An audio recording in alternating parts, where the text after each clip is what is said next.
our next section after the Fresnel's equation, we will derive reflection and transmission coefficient. So far we have these four Fresnel equation. The first two are for the case where electric field vector is perpendicular to plane of incidence, and the rest two are the case where electric field vector is parallel to the plane of incidence. Okay, now we will calculate reflection and refraction, or we can say that transmission coefficient. Hindi में इसे बोलते हैं परावर्तन व अपवर्तन या पारगमन गुणांक. Okay, so first of all what is reflection coefficient? Reflection coefficient means energy reflected per unit area per second from interface to energy incident per unit area per second on the interface. Okay, यानी कि boundary के प्रति एकांक क्षेत्रफल से प्रति second कितनी ऊर्जा परावर्तित हो रही है डिवाइड बाय उस इंटरफेस पर प्रति एकांक क्षेत्रफल प्रति सेकेंड कितनी एनर्जी इंसिडेंट हो रही है. That is the reflection coefficient. Okay, और जब हम ट्रांसमिशन की बात करेंगे तो ट्रांसमिशन कोफिशिएंट में क्या आएगा? Energy transmitted per unit area per second by interface से प्रति एकांक क्षेत्रफल प्रति सेकेंड पारगमित ऊर्जा divide by the same energy incident per unit area per second on the interface. Okay, तो अब हमें क्या करना है? रिफ्लेक्शन और ट्रांसमिशन कोफिशिएंट्स की वैल्यू निकालनी. इन दो फॉर्मूलाज को हम ध्यान में रखते हुए निकालेंगे. So first of all we must calculate the energy reflected per unit area per second and then we will calculate energy incident and then energy transmitted. ये तीन चीज़ें हमें कैलकुलेट करनी है. ओके, तो पर यूनिट एरिया पर सेकेंड जो energy निकल रही है उसे हम पॉइंटिंग वेक्टर के थ्रू एक्सप्लेन करते हैं.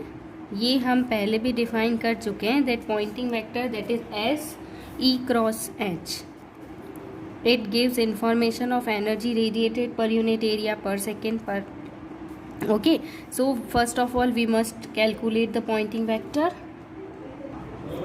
जब हम इंसिडेंट एनर्जी की बात करें तो उस कंडीशन में हमें इंसिडेंट एनर्जी के इंसिडेंट वेव के कॉरस्पॉन्डिंग पॉइंटिंग वेक्टर निकालना पड़ेगा. So the intensity that is energy per unit area per second, average Poynting vector for the incident wave and its direction is always along the normal. Since average of Poynting vector we have already calculated before, that is 1 upon twice of z, 1 upon twice of z and e not square. Okay, अब क्योंकि हम यहाँ पर incident की बात कर रहे हैं तो इंसिडेंट वाला क्या होगा? फर्स्ट मीडियम के अंदर ही है तो यहाँ हम लिख देते हैं z1, और क्योंकि इंसिडेंट की बात कर रहे हैं तो यहाँ हम लिख लेते हैं e नॉट आई, और साथ में क्या होगा? ki dot n cap. ki is propagation vector for the incident wave. Okay, now what is Z1? Z1 is impedance of first medium, and that impedance is given as this. Z1 is given as mu1 by epsilon 1. Okay, and average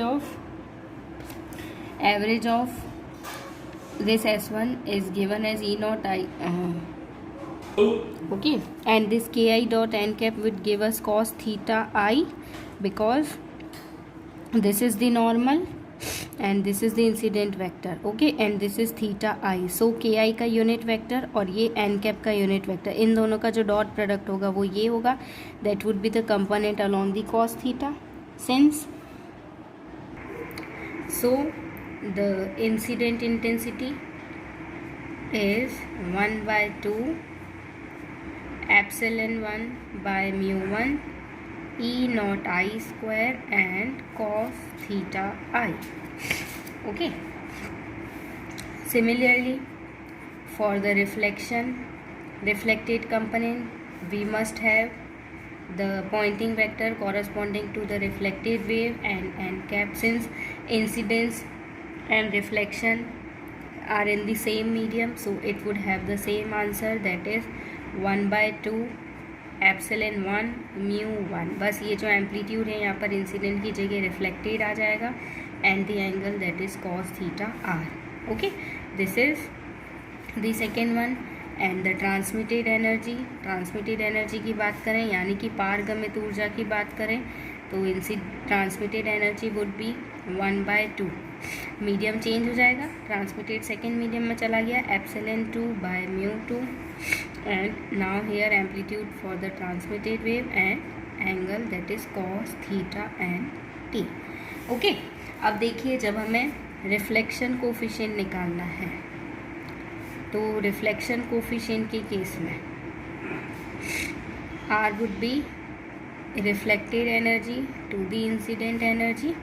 So by equation 1 and 2 we will get R, that is E naught R square by E naught I square into cos theta I upon cos theta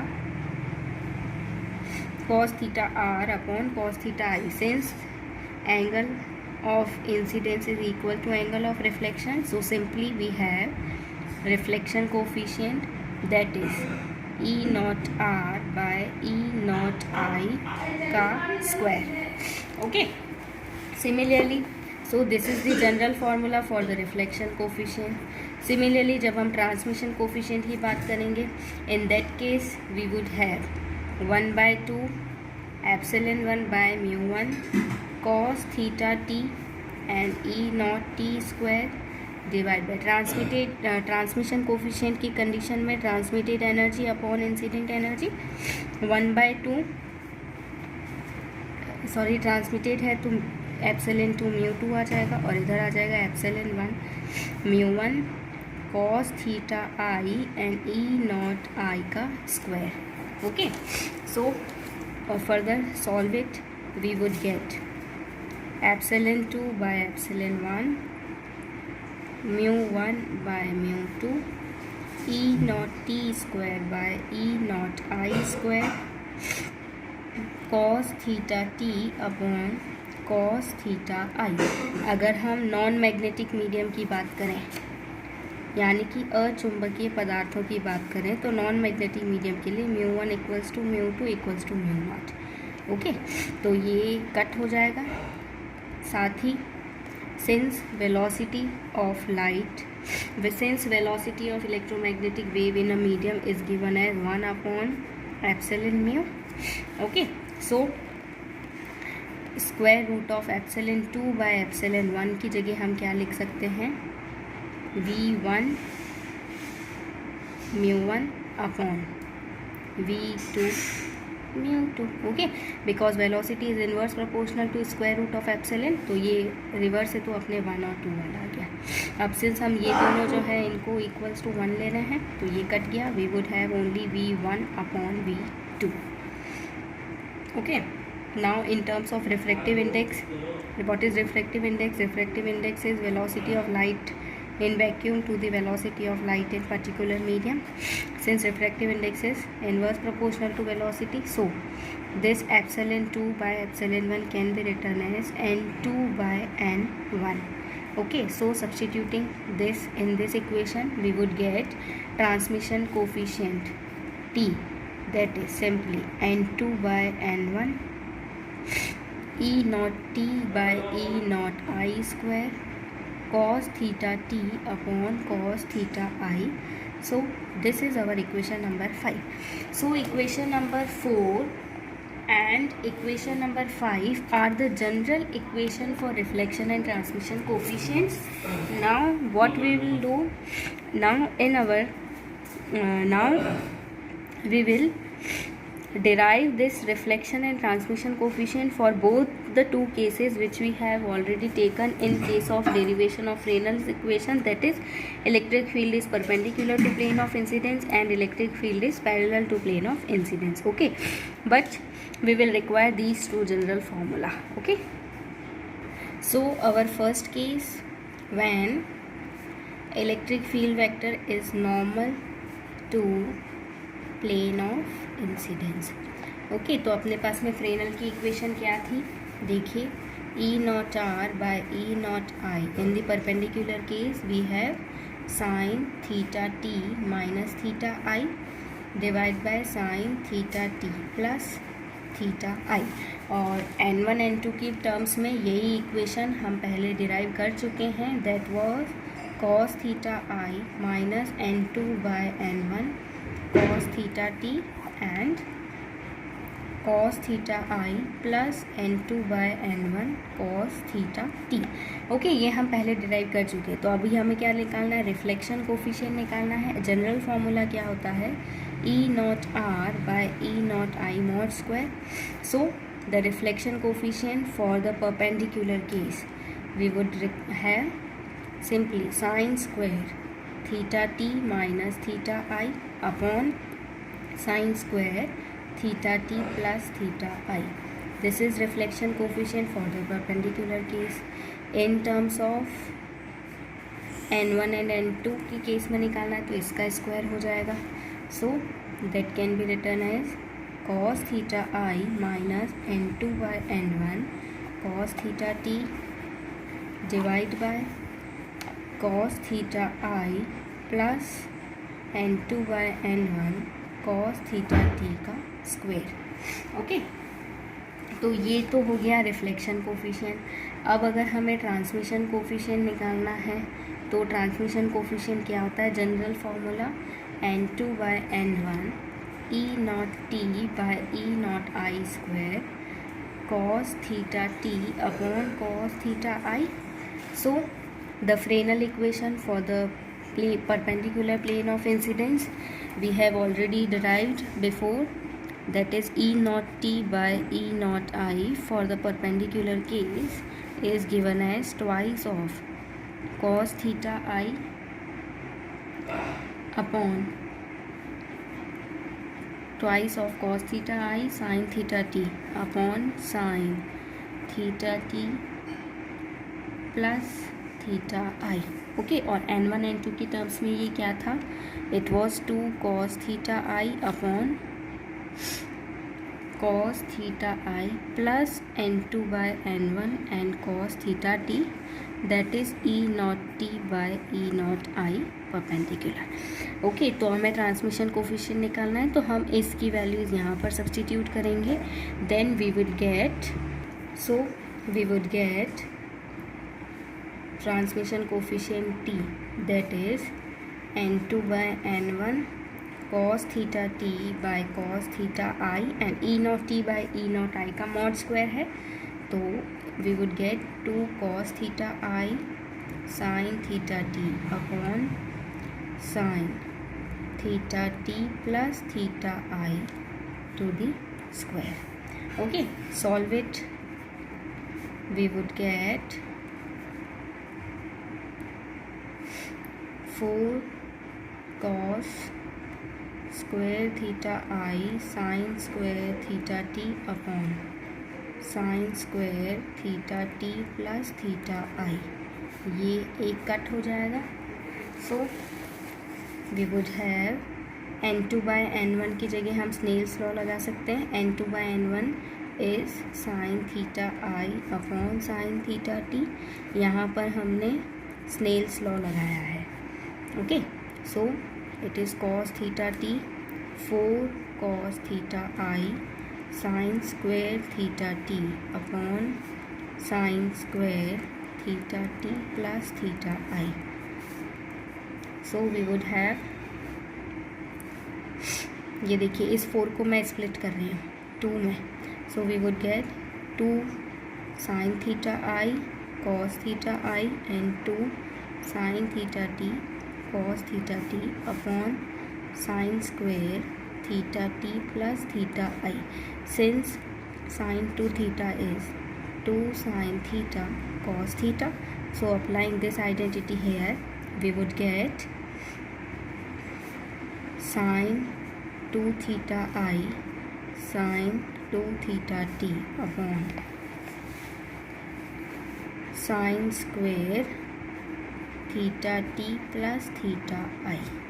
Okay, this is transmission coefficient for the perpendicular case. Okay, in terms of n1 n2 n1 and n2 की terms में हमें निकालना है, तो वो क्या हो जाएगा n2 by n1 cos theta t upon cos theta i twice of cos theta i upon cos theta i plus n2 by n1 cos theta t का होल स्क्वायर. सो what would we get? We would get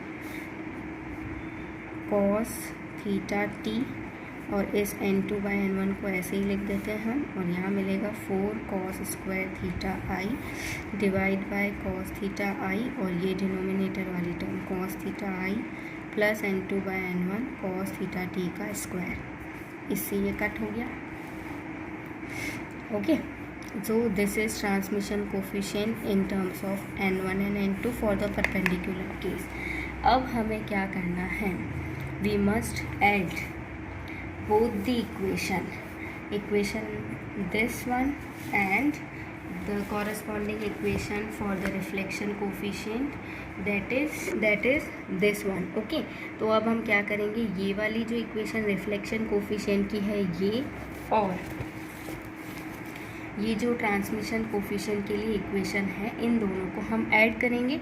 अब हम इन दो equations को add कर सकते हैं, या फिर जो इक्वेशन n1 और n2 की फॉर्मेट में लिखा है उन दोनों इक्वेशंस को भी हम ऐड कर सकते हैं. So we will add this one and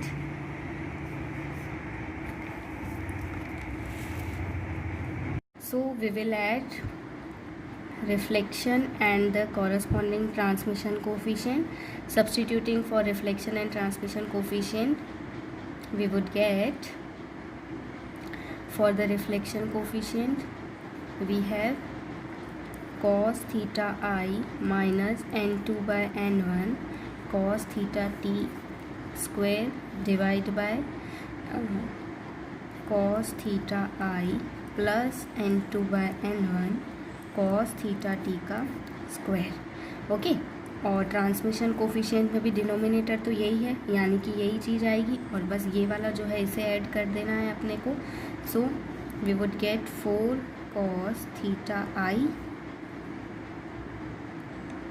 cos theta t and n2 by n1. Okay, अब अपन क्या करेंगे, इसको पूरा ओपन करेंगे और ऐड करेंगे. then we would get, okay, add करेंगे तो अपने को एक्सपांड करना पड़ेगा.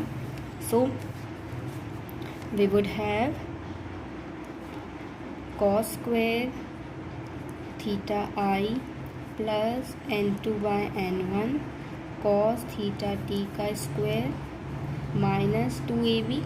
सो it is cos theta i cos theta t n2 by n1 and plus 4 cos theta I cos theta t and n2 by n1, और denominator में है cos theta I plus n2 by n1 cos theta t का whole square. Okay, तो क्या बनेगा देखिए, cos square theta I plus n2 by n1 cos theta t का square plus का 4 और माइनस का 2 प्लस का 2 cos theta I cos theta t n2 by n1, और डिनोमिनेटर में cos theta I plus n2 by n1 cos theta t का square. Okay, so it is a square plus b square plus 2ab. So it would be simply cos theta I plus n2 by n1 cos theta t का whole square divide by cos theta I plus n2 by n1 cos theta t का whole square, that is 1. So what we have concluded that r perpendicular and t perpendicular is equals to 1, that is sum of reflection and transmission coefficient is always 1. इसका ये मतलब हुआ कि interface से reflected energy और transmitted energy का जो सम है वो हमेशा इंसिडेंट एनर्जी के समान होता है, यानी कि ये जो इक्वेशन है ये इंटरफेस पर एनर्जी कंजर्वेशन को शो कर रहा है. ओके, कैसे एनर्जी कंजर्वेशन को शो कर रहा है देखो. रिफ्लेक्शन कोफिशिएंट के लिए हम क्या लिखेंगे, reflected energy to the incident energy. Transmitted के लिए लिखेंगे transmitted energy to the incident energy, that is equals to 1. सो what we are getting reflection and transmission is equals to incident. इसका मतलब इंटरफेस से रिफ्लेक्टेड एनर्जी और transmitted energy का sum जो है वो हमेशा इंसिडेंट एनर्जी के बराबर होगा, यानी कि जब भी किसी इंटरफेस पर कोई एनर्जी इंसिडेंट होती है तो उसका कुछ फ्रैक्शन रिफ्लेक्ट हो जाता है और कुछ फ्रैक्शन मीडियम को चेंज करते हुए ट्रांसमिट हो जाता है. इसके अलावा तीसरा और कोई भी फिनोमिनन नहीं है जो हो रहा है, यानी कि एनर्जी जो है वो हमेशा कंजर्व रहती है. ओके, इसी तरह से हम पैरेलल वाली कंडीशन के लिए भी रिफ्लेक्शन एंड ट्रांसमिशन कोफिशिएंट्स को कैलकुलेट करेंगे. सेम ही प्रोसीजर को ध्यान में रखते हुए हम कंडीशन लेंगे when electric field is parallel to plane of incidence. Okay, तो पैरेलल वाली कंडीशन के लिए फ्रेनल इक्वेशन जो थी that was tan theta i minus tan theta t upon tan theta i plus theta t, और transmission coefficient और transmission के लिए फ्रेनल की इक्वेशन थी twice of cos theta I sin theta t divide bye sin theta i plus theta t and cos theta i minus theta t. Okay, और n1 n2 के terms में Fresnel equation को हम कुछ इस तरह से लिख सकते हैं cos theta i minus n1 upon n2 cos theta t divide by cos theta i plus n1 by n2 cos theta t. Okay, और ट्रांसमिटेड एनर्जी के लिए Fresnel equation that is twice of cos theta i upon cos theta t plus n2 by n1 cos theta i. Okay, तो अब simply हम transmission coefficient निकाल लेते हैं. Transmission coefficient के लिए क्या होता है n2 by n1 cos theta t by cos theta i and e naught t by e naught i का square for the parallel condition. So we would get n2 by n1 cos theta t by cos theta i, और इसका square करना है that is 4 cos square theta i upon cos theta t plus n2 by n1 and cos theta i का square. Okay, so it is 4 cos theta I cos theta t and n1 upon n2. Okay, अब देखिए हम इसमें थोड़ा सा manipulation करते हैं. हमें क्या करना है, लास्ट में r और t को ऐड करना है ना, तो हम डिनोमिनेटर्स को सेम करने की कोशिश कर रहे हैं. r वाले में डिनोमिनेटर क्या है cos theta i plus n1 by n2 cos theta t, और ट्रांसमिशन वाले के अंदर अपने पास डिनोमिनेटर क्या है cos theta t plus n2 by n1 cos theta i. तो जब हम इसका स्क्वायर जब हम ट्रांसमिशन कोफिशिएंट निकाल रहे हैं तो अपने को क्या करना पड़ेगा, थोड़ा सा डिनोमिनेटर को चेंज करना है. ओके, तो डिनोमिनेटर को चेंज करने के लिए अपन क्या कर रहे हैं, इस वाली जो इक्वेशन है इसको अपन थोड़ा सा मॉडिफाई करके लिखते हैं. देखिए क्या लिखेंगे, it would be written as 4 cos theta i cos theta t, और क्या लिखेंगे n2/n1 और डिवाइड में आएगा cos theta t plus n2/n1 cos theta i का स्क्वायर। ओके, लेकिन अपने को डिनोमिनेटर क्या बनाना है, cos theta i plus n1/n2 है ना। तो हम क्या करेंगे, इस इक्वेशन के न्यूमरेटर और डिनोमिनेटर को n1/n2 के स्क्वायर से मल्टीप्लाई कर देते हैं।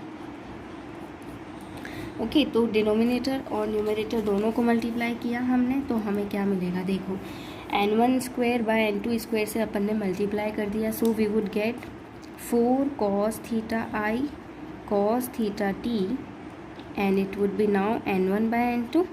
स्क्वायर से मल्टीप्लाई किया तो n2² से ये नीचे वाला एक कट जाएगा और इधर से ये कट गया, और इसमें क्या हुआ, n1/n2² से मल्टीप्लाई कर दिया, इसको इसके अंदर भेज देते हैं अपन, तो क्या मिलेगा n1/n2 cos थीटा टी, और ये रिवर्स है तो ओनली cos थीटा आई और होल स्क्वायर हो गया। ओके, तो ये हो गया अपने पास में टी पैरेलल। हमें डिनोमिनेटर सेम बनाने की कोशिश करनी है, क्योंकि लास्ट में जब हम ऐड करते हैं तो उसमें डिनोमिनेटर सेम होता है तो ऐड करने में आसानी होती है। तो ये तो हमने निकाल लिया transmission coefficient in the case where electric field vector is parallel to plane of incidence. अब अपन रिफ्लेक्शन की बात करते हैं, तो रिफ्लेक्शन में क्या करना है, सिंपली इसको स्क्वायर करना है, so we would get okay. तो रिफ्लेक्शन में हमने उस E0R/E0I वाली टर्म को स्क्वायर कर दिया। अब अपने को क्या करना है, दोनों को ऐड करना है। देखो ये सेम वैसा ही टर्म बन रहा है जैसा कि परपेंडिकुलर वाले में था। ऊपर वाले का स्क्वायर क्या बनेगा, cos² theta i plus n1/n2 cos theta t का square minus of 2 cos theta i cos theta t और n1/n2, और टी पैरेलल वाले में प्लस का 4 cos theta i cos theta t और n1/n2 है, और डिनोमिनेटर जो है वो दोनों के सेम ही हैं। This is exactly the same which we have concluded in the previous section, so we would get again 1। इसका ये मतलब हुआ that for the parallel also the sum is equals to 1, यानी कि ये भी एनर्जी कंजर्वेशन को शो करता है। Stay tuned for the next video. Thank you.